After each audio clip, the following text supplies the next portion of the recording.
Hello everyone and welcome back to Clover Knows Pets. I'm Clover and this is going to be a part 2 of a video I just made talking about the nightly routine for all of my 80 plus animals. If you don't know what I'm talking about and you haven't watched part 1, please check that out on my channel first or else the rest of this video will not make sense. Anyways, let's get started. The first thing I'm going to feed is the micro squirrels, and for them I just thinly sliced some apple, took a chunk of pear, and a little piece of cantaloupe.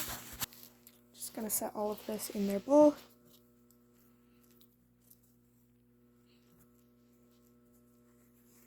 There we go. Go to the pet cabinet, and I'm going to grab some bees pollen, and just sprinkle a little bit of that on there. A little more. And a little bit of honey from a local hive. And we're done with this dish. Set that right up here. Next up is the insects. Now I'm going to be using this part of a butterbell. Oh my god, I'm such a Minnesotan. Anyways, because their normal insect feeder dish actually broke last night. So yeah. Quick trigger warning. There are going to be live roaches and mealworms.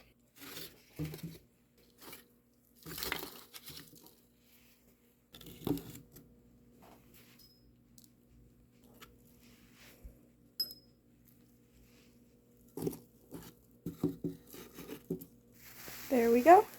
Now this is, or at least should be, steep enough that they can't get out, but my micro squirrels can get in and eat them. Also, for anyone wondering, I don't worry at all about the roaches being in our kitchen, because these ones are not the kind that would invade your home, first of all, and second of all, they can't even climb up plastic, so there's really no worry, but just in case, I will put the lid back on. Set that right here. There we go. Also, I did mention it in the part 1 video, but in case you missed it, I do also have a maple syrup water bottle in here, which is of maple syrup, honey, and water, because they naturally do eat sap in the wild. Moving on to my mice. Oh, hi Peppermint. Hi baby. Now, I do actually handle all of my animals daily to keep them socialized. Just not showing it in this video because I normally hold the mice and stuff earlier in the day when they're active. But yeah, to feed the mice, I have this homemade mix here. Check out the video on my channel to know how to make this. But yeah, in my opinion, there are no good mixes for mice on the market that have everything they need, so instead I make my own. And yeah, my mice are scatter fed and they have a bioactive tank, so all I have to do is this. I do about a tablespoon and refill it every 2 or 3 days. Oh, you gotta pee, huh? Yeah, good girl. Good girl. But yeah, then they'll go and eat all the food and find it throughout their cage. Moving on to the spiny mice, first thing to do is get their homemade dry mix. Since they are an exotic rodent, there isn't much info on them, so I did just try my best on making this mix. But yeah, it's actually in the same video where I made my mouse mix and the micro squirrel mix, so yeah, check that out. Now, this is only a quarantine tank, by the way, so it is way below the minimum normally, but I need them to be condensed so I can watch them. But yeah, they eat about a tablespoon of food each every night, and since there's 4 in here, I'm going to put about 4 tablespoons.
we've got that done.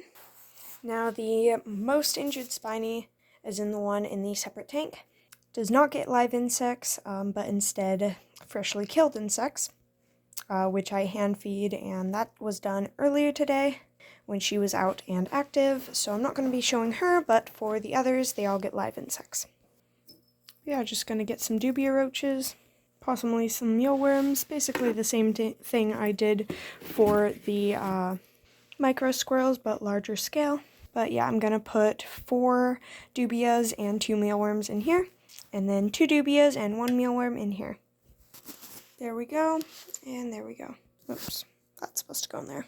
Also, these are quite a substantial size in comparison to what I feed my reptiles and stuff, so yeah, they're quite vicious when they want to be. Sorry if that was confusing. Not the roaches, the spinies. Here you go, girls.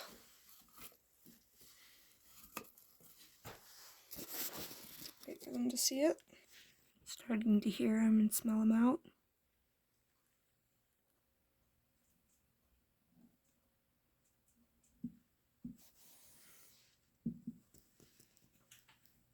Oh my god, they're all coming out. Oh, grabbed a mealworm. Nope, maybe.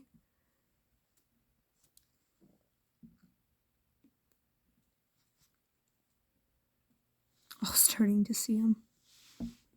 Yep, grabbed a mealworm. Grabbed a roach and is now bringing it away. So cute, all of them out. Can I try the roach?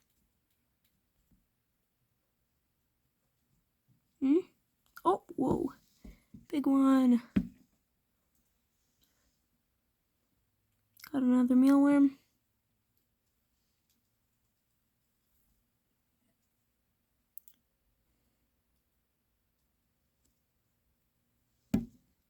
They're all swarming. Oh, got a roach.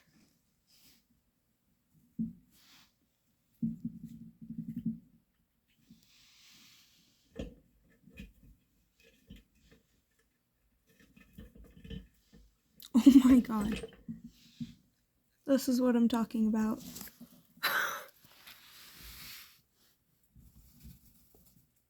By the way, spinies do bury and burrow in here, so even if one were to escape or get out alive, they would find them, so yeah.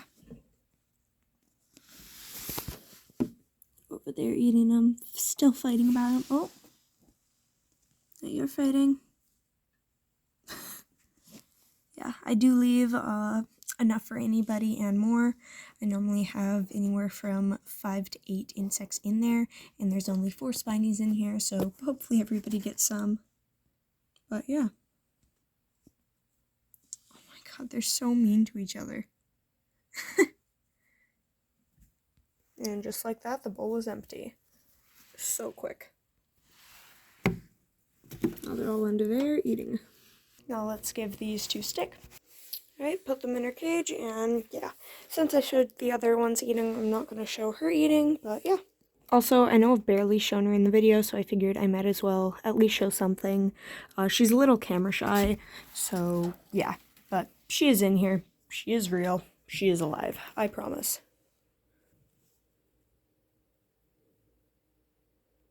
Anyways, moving on.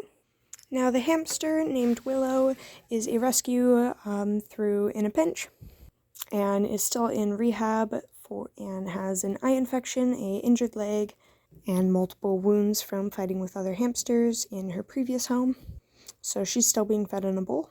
So yeah, I'm just going to fill it with the same stuff that the spinies eat.